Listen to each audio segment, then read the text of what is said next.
Hey guys, I am Ashika, a CBSE 10th grader, and this video is going to be a very productive study vlog. I will share my productivity tips, and basically it's going to be a very fun vlog overall. This is the outfit that I'm wearing today. I hope you like it. Let's begin the video. So अभी फिलहाल रात हो रही है and I wrote down my to-do list. ये मैंने afternoon से लिखा हुआ था but मेरे को पढ़ने का टाइम नहीं मिला, so पूरा अभी तक unticked है. So first thing I'll be doing is science, and I'll be studying from this question bank by Physics Wala.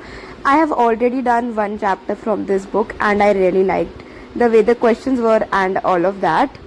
So I will be doing Human Eye and the Colorful World, and as you can see इस book में इतने अच्छे mind maps दिए हुए हैं to revise the whole topic. तो सबसे पहले मैंने mind map से topic revise किया ताकि मैं questions का answer कर सकूँ. I have already studied this chapter, so I was just practicing the question answers. And इसमें सारे इंपॉर्टेंट टर्म्स तुम्हें एक दो पेजेस में समराइज होकर मिल जाएंगे ताकि तुम फटाफट अपना रिविजन करके क्वेश्चन आंसर्स प्रैक्टिस कर सको. And the entire chapter is divided into some sub chapters, and उन सब चैप्टर्स के अपने सेपरेट क्वेश्चन आंसर्स है so that you feel motivated और ज़्यादा, because if you complete one सब चैप्टर तो वो feeling of completing it is very nice. Plus मेरे रीइंफोर्समेंट एग्जाम में सिर्फ एक पोर्शन ऑफ द चैप्टर आ रहा है जिसके लिए इस बुक में अलग से डिवीजन है, so that is very helpful overall. Plus इसमें MCQ questions, assertion reason type questions, 5 markers, 3 markers, सारे टाइप के क्वेश्चंस है with proper solution, so it is very helpful. And जो भी सारे डिफरेंशिएट वाले आते हैं, जो भी सारे डायग्राम वाले आते हैं, वो सारे क्वेश्चंस भी बहुत अच्छे से एक्सप्लेन करे हुए हैं. So I really like studying from this book.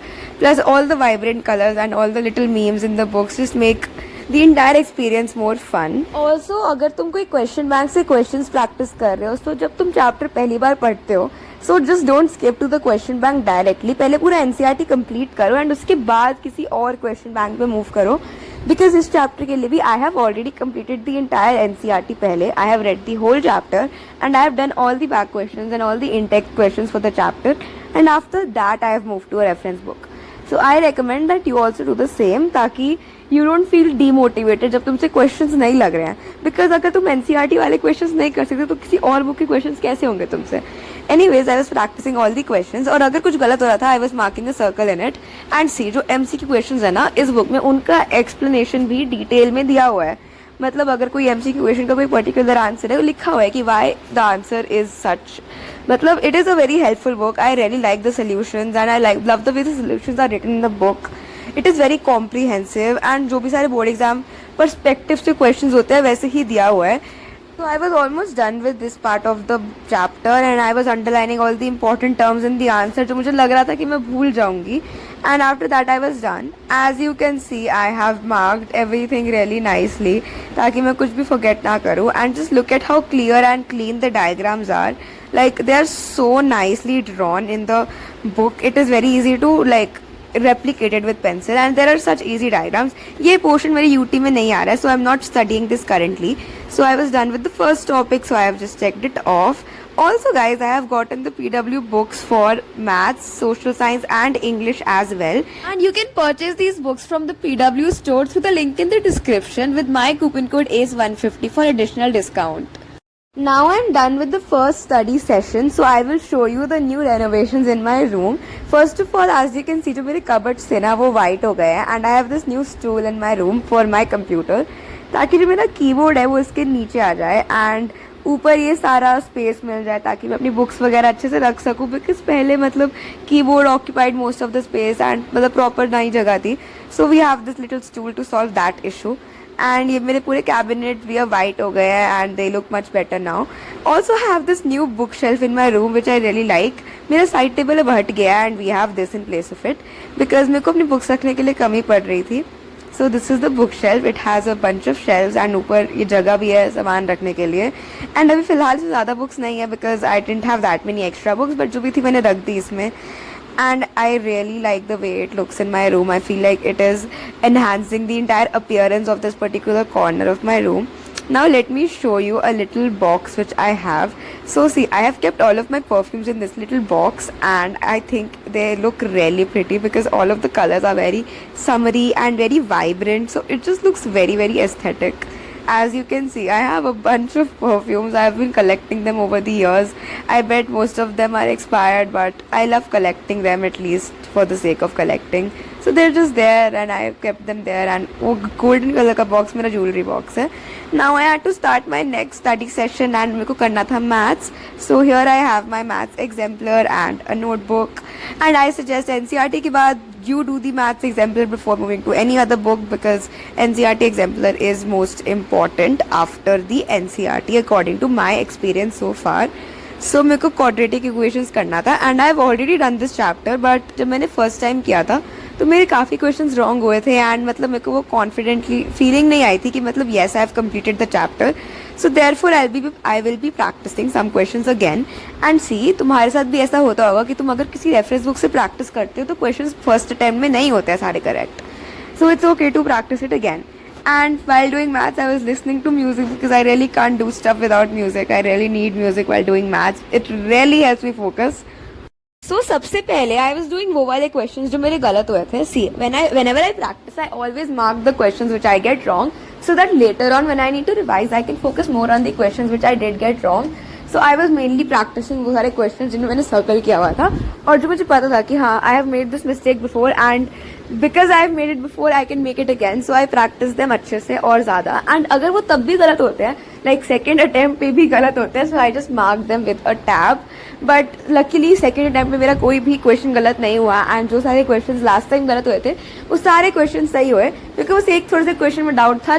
Also guys my summer break is starting from 28th of May and जैसे ही मेरे स्कूल खुलेंगे वैसे ही मेरे एग्जाम्स है. लाइक 23rd जून से हमारे स्कूल खुल रहे हैं एंड हमारा पेपर 24th को है. सो पूरी summer break I can not enjoy and I will have to study and I will share my summer break plan very soon. So do subscribe to be ready for that because it's going to be very helpful for you all as well, because I will give you tips कि तुम कैसे अपना summer break का study plan बना सकते हो खुद के लिए एंड अच्छे से फोकस तरीके से पढ़ सकते हो. ऑनेस्टली आई जस्ट रिकमेंड कि तुम कंसिस्टेंटली थोड़ी देर पढ़ लो, that is more than enough. And see, अगर तुम्हारा मैथ्स वीक है तो आई रिकमेंड कि तुम रोज मैथ्स की प्रैक्टिस करो, एटलीस्ट 5 क्वेश्चंस एवरी डे. मेरा वीक नहीं है but I just like to do maths, इसलिए I do it. So then I was done with this topic and अभी भी काफ़ी सारा काम करना पेंडिंग था, बट मेरे को भूख लगने लग गई थी तो मैं चली गई किचन में एंड आई सॉ कि फ्रिज में ये जूस पड़ा है. सो आई थॉट कि जूस पी लेते हैं. एंड मतलब इस पर लिखा तो हुआ था फाइबर मल्टी फ्रूट ब्ला ब्ला ब्ला, मतलब देखने से तो हेल्दी लग रहा था, पता नहीं घर में आया कब, बट यही दिख रहा था मेरे को. और I was too lazy to make coffee because मतलब दूध निकालो, कॉफ़ी पाउडर निकालो, चीनी निकालो एंड ऑल दैट. इसमें तो बस इसको खोलना है और डालना है और मुझसे खुल भी नहीं रहा था. सो मैंने कैमरा एक जगह रखा and I try to open it अच्छे से एंड फिर खुल गया. After that I poured it into my glass. Sometimes I don't understand how I can be इतना ज़्यादा वीक, मतलब मुझसे जूस का ढक्कन नहीं खुल रहा. वेल खुल गया एंड उसके बाद I poured it and it looked very very nice. And मतलब पहले ही बता देती हूँ, it tasted very nice as well.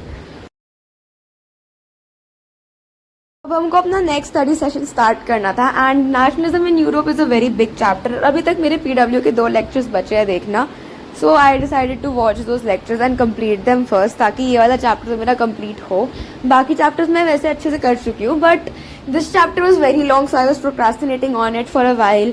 So then I was studying and guys whenever you watch अपने बैचेस के lectures, make sure you watch them with a notebook because it is very important to write stuff while you're watching it. बहुत ज़्यादा मेहनत नहीं लगती लिखने में side by side, plus तुम्हें अलग से अपने नोट्स नहीं बनाने पड़ेंगे बिकॉज ऐसे ही तुम्हारे नोट्स बन जाएंगे. प्लस मैं अपने लेक्चर्स 2x पे देखती हूँ, सो मेरी टाइम भी बचता है एंड मेरा सिलेबस भी कंप्लीट फटाफट हो जाता है एंड मेरे को समझ भी आता है. अगर तुम्हें समझ नहीं आता तो मत देखा करो. उसके बाद मेरे को अपने DPPs कंप्लीट करने थे क्योंकि सब मैंने कंप्लीट नहीं किए थे एंड मतलब because I was procrastinating a lot on all of this, so then I was completing them. And PW की DPPs are very very well organized. मतलब when you do them, अगर तुम्हारा आंसर रॉन्ग होता तो वो red colour आ जाता है and then you can review your answers later also and you can re-attempt the same DPP. मतलब you can analyze your performance बहुत अच्छे से. and एक और चीज़ होता है, you get XP points based on how many marks you've scored, so it motivates you to actually like do the DPP अच्छे से, which is I think a very great initiative which is done by PW. I really enjoy it. After that, I was done with this and I checked it off as well, guys. I really get a really positive dopamine boost after checking things off my to-do lists. Now, next topic I had to do was acid, bases and salts. And ये topic भी मैं पढ़ चुकी हूँ अपनी NCERT से, तो मेरे को बस अपनी क्वेश्चन बैंक से क्वेश्चंस प्रैक्टिस करने थे ताकि मेरे को क्लैरिटी हो जाए. And if you have seen my previous video, you would know that I have already completed this first part of the chapter. So now I have to do the second part of the chapter, which is the last part, which is coming in my UT syllabus. So I will just revise the theory and after that I will practice all the questions from this topic. Personally, I don't like this chapter, but the way it was given in this book, it made it very fun and interactive to do.